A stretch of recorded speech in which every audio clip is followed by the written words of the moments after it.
Welcome to the Pharmacy Leaders Podcast with your host, Tony Guerra. The Pharmacy Leaders Podcast is a member of the Pharmacy Podcast Network, with interviews and advice on building your professional network, brand, and a purposeful second income from students, residents, and innovative professionals. Welcome to Episode 4, Immune and Antibiotic Pharmacology. All right, welcome to Chapter 4, Immune. There's 40-some medications here, so I just wrote it up. I put one group out of order. My hand cramped in writing all of this, so I'll just tell you which one's out of order, but we'll get to that in a bit. So the first thing I want to do is I want to start with 4 OTC medications. Okay. OTC. Okay. Neomycin, polymyxin B, and bacitracin. This mycin stem you may have seen before. It just means that it's from the streptomyces bacteria, but it doesn't necessarily tell you that it's exactly an antibacterial. But neomycin, polymyxin B, bacitracin, this is neosporin. So what we're going to do is we're going to go through antibacterials, antifungals, antivirals with these 4 medications in that order. And then through the big list, we're also going to go antibacterial, antifungal, antivirals. So the antifungal over the counter, so you might know Lotrimin Ultra, be used for athlete's foot, things like that. It's butenafine. Okay. Then influenza vaccine, so again using the prophylactic, something that's trying to prevent infection. Before we use something acute, docosanol. So influenza vaccine has one of its brand names as Fluzone. And when you see flu in a brand name, that means influenza. But if you see flu in the generic name, except for obviously the word influenza, like fluoxetine, Prozac, or another one's escaping me now, but that means a fluorine atom. So be careful about using flu to mean for the flu or for influenza. Docosanol, it's Abreva. I had no idea why anybody paid $20 for this, but it'll make your cold sore go away much faster. But think about docosanol so you can go to the ball or you can go to the prom. That's, I guess, why you would spend $20 on something like that. But it abbreviates the amount of time that that cold sore lasts, so Abreva. Let's start with the first antibiotic or antibacterial section. So I had a little piece of tape here on the board, so we put penicillin over here. But we have one penicillin antibiotic, but something unusual about it. We start with amoxicillin, which is amoxil, and this has the xylin stem. Okay. And so amoxicillin, penicillin, methicillin, these are all penicillin antibiotics. We see that from the stem. But amoxil is the brand name. You just took out the IC and then the LIN. But what's this clavulanate? So sometimes the bacteria can secrete an enzyme which can make the antibiotic ineffective. That beta-lactamase enzyme can destroy the amoxicillin.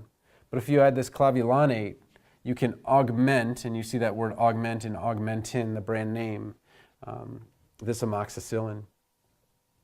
The cephalosporins are related to the penicillins. They work on cell walls as well. So I'm not going to get too much into mechanism of action. That's all in the book. This is just review. The archaic one was CEPH, and I think they got rid of this because Ceph means brain or head, if you're talking about medical terminology, and its brand name is Keflex, but this is first generation.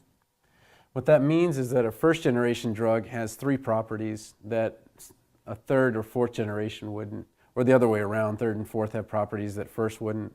So a third and fourth generation would increase gram-negative coverage, would increase the ability to prevent beta-lactamase attack, just like the clavulanate does with the amoxicillin. Ceftriaxone and cefepime, a third generation and fourth generation drug, both do the same thing. And then these 2 have better penetration into the cerebrospinal fluid if we have some kind of infection there. Okay. But again, the stem is Ceph, C-E-F. Okay. So the importance with putting vancomycin here when it doesn't seem to relate at all is that vancomycin also affects the cell wall.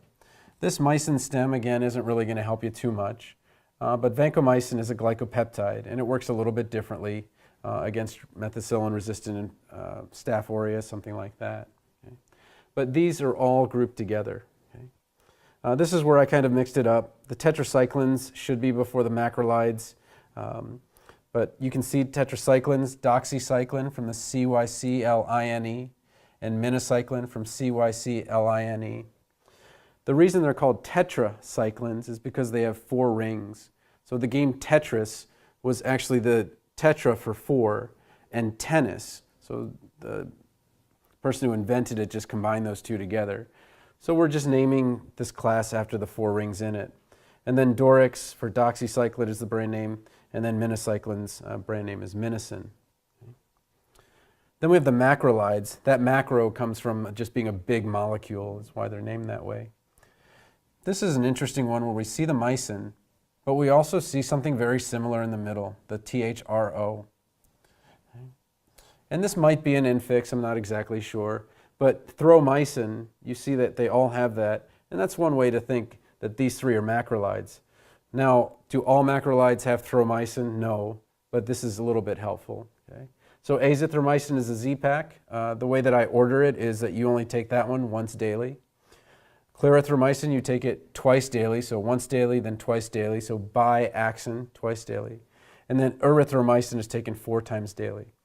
So the way that I put this in was to put it in number of doses a patient would have to take per day, 1, 2, and 4. Okay. All right. So we're actually continuing on to the next with some other antibiotics, clindamycin, which is Cleocin. You see this used a lot topically because it can cause some severe side effects, severe diarrhea. So clindamycin a lot of times we'll see used for penicillin allergic patients in dentistry. The oxazolidinone, linezolid, and you can kind of see the classification in the name. The zolid stem, again, here puts it in that class, but Zyvox is very solid or zolid against MRSA and vancomycin-resistant enterococci. Amikacin and gentamicin both have those, the casein and mycin stems tell you, the mycin doesn't tell you it's an aminoglycoside, but these two are related in that way, so amikin and garamycin. The 2-dihydrofolate reductase inhibitors, so sulfa and prim, are both a prefix, sulfa, so it lets you know it's a sulfa medication, and trimethoprim, the prim lets you know that it's a dihydrofolate reductase inhibitor. What does that mean? Well, bacteria need folic acid just like we do, but they have to make their own. So if you block them from making their own, it would kill the bacteria or hurt the bacteria. And then if you take a couple letters out of the word bacterium, you get Bactrim, the brand name. This fluoroquinolone is interesting because of the oxycin suffix. So the oxycin is the suffix, and then this FL is an infix, and this fluorine atom makes it a fluoroquinolone rather than just a quinolone. And then cipro, you just cut off the fluoxetine to make cipro from ciprofloxacin. And then levaquin is, like levaquin, except it's a quinolone, so the quin for that. Antiprotozoal, metronidazole, so nidazole is the stem. And it's an imidazole antibiotic, so you could see those letters kind of similar together. And this is Flagyl. Okay. TB, I use RIPE as the acronym or way to remember it. When you think of that raised section that if you would have a positive induration on a TB test, I would think it's ripe, like it's a welt or swelling. So rifampin, rifidin, isoniazid, INH, pyrazinamide, PZA, and ethambutol, which is my ambutol. Okay. And there's clues in there that I mentioned in the book about how to remember what the side effects are for those. But again, we're still in the antibacterials and with all of these medications, and now we're going to move over to the antifungals. So 3 antifungals. A lot of times students will try to be very efficient and they'll just try to remember the generic name. But amphotericin B doesn't really tell you much about what it does. but fungazone certainly tells you it's for fungus.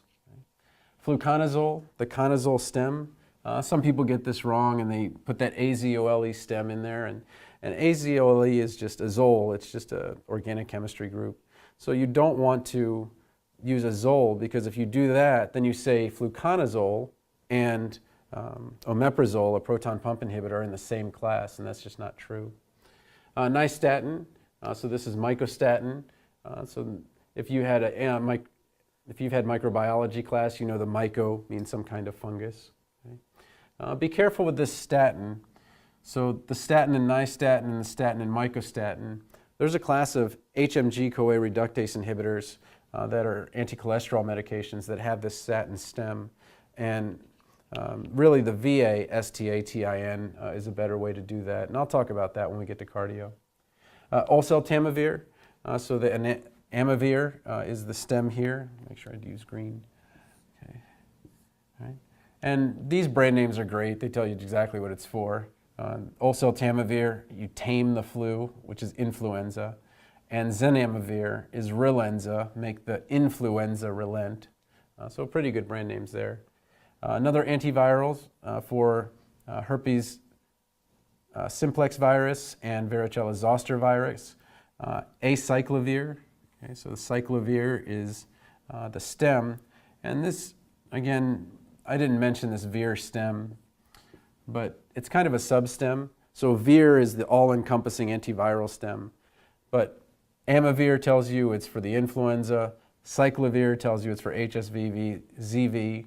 And we have Zovirax, so zoster virus, Ax, the zoster virus, or Rec, the virus. So you can see the Val from Valtrex and Val from Valacyclovir are similar. So some similarities there. I go over it all in the book.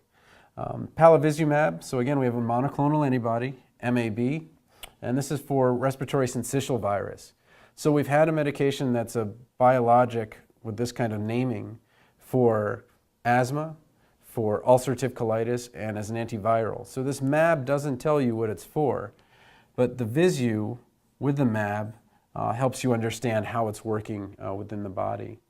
And then this is Synagis. Okay. All right. So those are the antifungals and then the non-HIV antivirals.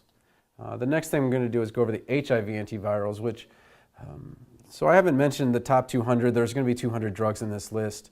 The top 200 drugs tend to omit the HIV medications, but I think it's essential that we talk about them and certainly how HIV works in the body. So let's go to the HIV medicines.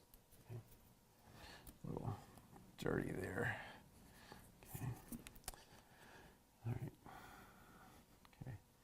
All right. So what I did was I put them in an order that makes sense in terms of how the HIV virus attacks the body. So the first thing the HIV virus tries to do, it tries to fuse. So we've got enfuvertide, okay, and you can see the FU from fuse, but the vir stem, oops, wanted green. The vir stem, and then the fusion, so something that's trying to fuse with the healthy cell. Then you've got Maraviroc, okay, which is a CCR5 antagonist, a cellular chemokine receptor antagonist. And again, we're still outside the cell trying to get in. And if you look at the brand, you see cells entry. So sans entry means no entry. So that's one way you can think of it, that we don't want this virus to get in. Efavirenz is a non-nucleoside reverse transcriptase inhibitor. And it's paired here with N-tricytidine and tenofovir, which comes to A tripla. So the trip, I have triplet daughters, but this triple makes 3 drugs in one medication, and then the A surround it, so maybe against AIDS or something like that. Efavirenz is a non-nucleoside reverse transcriptase inhibitor, an NNRTI. M-tricytidine and tenofovir are nucleoside-nucleotide reverse transcriptase inhibitors, or NRTIs. So a mouthful certainly, but hopefully a good way of remembering it, that we're going from fusion and CCR5 antagonist outside the cell. Now this HIV virus is trying to attack reverse transcriptase, and then it's going to try to attack integrase and then protease. And so by stopping reverse transcriptase, by stopping integrase, by stopping protease, we can hopefully stop the HIV. Okay? So we have raltegravir, and this is Icentris. So again, we see that Sentry as one of the as the brand name, and then darunavir, which also has Persista. So we're resisting the HIV virus with a protease inhibitor. Okay, so you kind of see the Tegrase, Tegr, AVIR in raltegravir, and in darunavir, it's really the brand name with Persista that you see the protease inhibitor. But the key is that by memorizing these 5 brand names, and then you've certainly got the combination here, so it's 8 actual medicines, but 1, 2, 3, 4, 5, 6, 7 actual medicines. Let me do that one again. Okay, so by memorizing HIV medications, and we have 7 medications, but 5 different types here, the key is that we're learning how does HIV go from this, to that, to that. And so these orders aren't just about memorizing it, but also memorizing the pathophysiology that goes along with understanding HIV. Support for this episode comes from the audiobook Memorizing Pharmacology, a relaxed approach. With over 9,000 sales in the United States, United Kingdom, and Australia, it's the go-to resource to ease the pharmacology challenge. Available on Audible, iTunes, and Amazon.com, in print, ebook, and audiobook. Thank you for listening to the Pharmacy Leaders Podcast with your host, Tony Guerra. Be sure to share the show with the hashtag #PharmacyLeaders.